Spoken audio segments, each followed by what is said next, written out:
Après la pulvérisation, nous allons entrer dans le secteur de la fertilisation. Dans ce domaine, pour diminuer la compaction des sols, le constructeur Josquin a fait évoluer sa gamme de tonneaux alisiers Cobra. Le nouveau tonneau alisier Cobra 2 se caractérise par son essieu extensif équipé de pneus extra larges de 1250 mm de large, 1,25 m. Même avec ces pneus larges, le tonneau conserve une largeur de 3 mètres pour les déplacements routiers.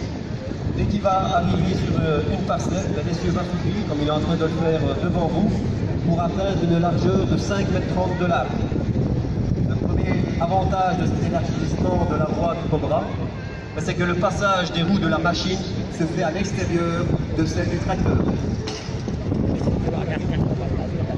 Deuxième avantage, mais comme l'a dit Olivier, c'est la taille des pneus et leur conception qui va autoriser l'utilisation d'un télégonflage présent sur cette machine qui va gérer la pression dans les pneus en fonction du terrain.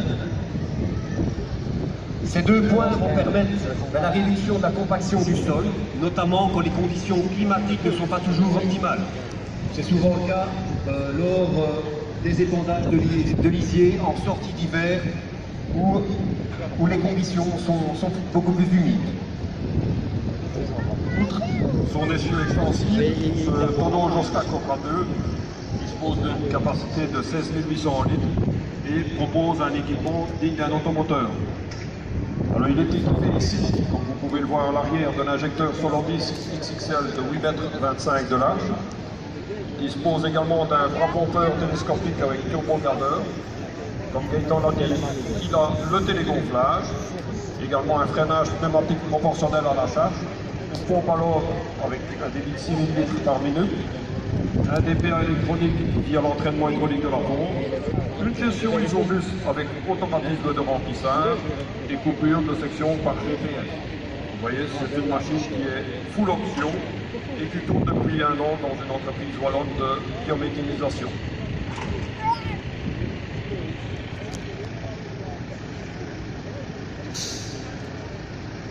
Nous poursuivons avec le secteur de la récolte des fourrages. Pottinger nous présente pour la première fois en Belgique sa première gamme de presse sa barre cylindrique dénommée InPress. Sa première presse, Pottinger innove avec pas moins de 9 brevets déposés pour la gamme InPress. Les principales innovations vont se situer au niveau de son rotor et de sa barre de coupe. En effet, Gaëtan, grâce au placement en position basse de son rotor, Pottinger innove avec la technologie Lift Up. Le flux de voile devient tangentiel à la chambre de pressage, c'est-à-dire que le flux de matière est poussé dans la chambre de pressage directement dans la bonne direction et dans le bon sens. Donc en pratique, cela veut dire que le fourrage va passer au-dessus du rotor, contrairement à la concurrence.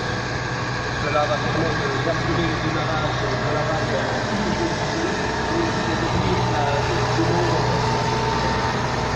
l'orientation cylindrique, ce sont les étoiles du rotor qui forment un W pour assurer une répartition du fourrage sur toute la largeur de la chambre pour avoir des balles bien formées. Également avec ce profil en W, il n'y aura plus besoin que le chauffeur slalom sur les andins pour former des balles correctement. Effectivement, mais je pense que la grande nouveauté, c'est bien le dispositif de coupe à 32 couteaux placé au-dessus du rotor, que nous voyons aussi bien à l'écran que sur la machine pour les gens qui sont dans... Donc ici, on voit que Dani va ouvrir facilement la barre de coupe et va libérer les 32 couteaux disposés sur cette barre de coupe. Ces 32 couteaux vont permettre d'atteindre une largeur de coupe de seulement 36 mm, ce qui n'a jamais été rencontré pour une presse à balle cylindrique. Et on peut voir aussi que l'entretien des couteaux est rapide et facile à faire. Donc le tablier de coupe sort vraiment à hauteur d'homme. Donc l'opérateur a très facile à nettoyer ou à aiguiser les couteaux.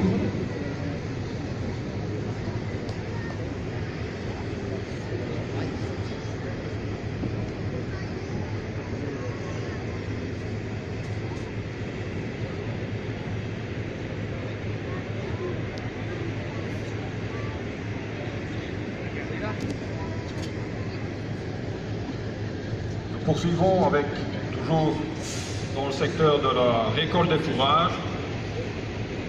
On monte un petit peu en gamme de puissance.